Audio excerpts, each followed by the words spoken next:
Hi, it's Phil here from PicoKit. This is our 6th tutorial on how to program the PicoDice using PicoFlow Alpha. So in the last lesson we looked at how to create the numbers 1 through 6 and to switch them. What we are going to do this time is to generate a random number when we press the switch. So as you can see here now, if I press the switch it stops for a couple seconds on a number. And we don't really know what number it's going to stop on when we press the switch. Now there's a simple explanation for that, and that is that the numbers really are spinning around all the time, and that's why it looks a bit blurry with a couple of the LEDs not actually on as bright, because it's actually going through all 6 numbers at the same time. And the 2 LEDs that aren't as bright, it's because they're on the least amount of time.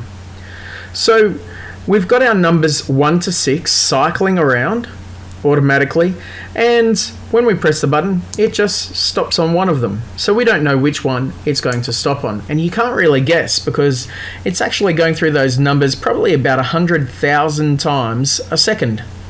So let's have a look at how we do this. And really, when you look at our setup here, it's not much different from the last tutorial that we actually did. So let's open it. So PicoDice with numbers, here we go. I'm going to reprogram it so we can see what we got up to on the last tutorial. Last tutorial, we just clicked the switch and it went through those different numbers. Nice and easy. And the way it does that is we call the subroutine, the switch subroutine, each time we've changed the output. And the switch waits, because it's a blocking switch, waits until we actually validates that it's a true or that it's been pressed, and then it goes on to the next output. So we're going to use that setup, and we're not going to change much at all. The setting that we're going to change, we're actually going to change it so that false cycles through our 1 to 6 numbers, and true actually stops on a delay, and it will have to be more than 2 milliseconds. It will be about 2 seconds. So let's do that bit first. That's the easy bit. We can change from 2 milliseconds to seconds, and we might want to change that as well in our annotation. And the next bit, we have to change the switch. Now there's a bit of a problem here in that after we've reopened the software, this switch is already changed for us back to RB3, and we know it's got to be on RB1. So sorry about that, but we actually have to go and set that switch up again if you've closed down the software since last time.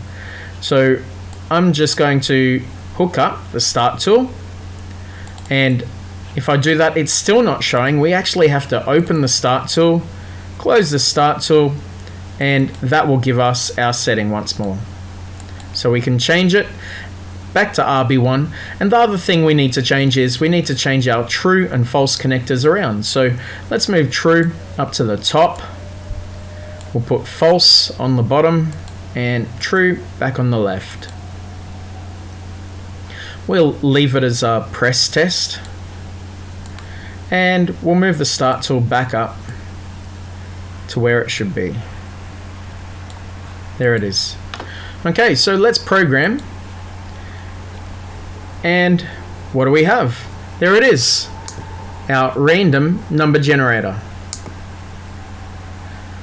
Now of course this doesn't really have much visual appeal in that we're pressing the switch and it's just stopping. So in the next couple of tutorials we're going to look at how to make this work a lot easier for us, and we're also going to make it have a bit of a random number display so that it sort of flicks through a few different numbers before it actually stops on the one that we're selecting. So thanks for watching. Look out for the next tutorial video on the PicoDice.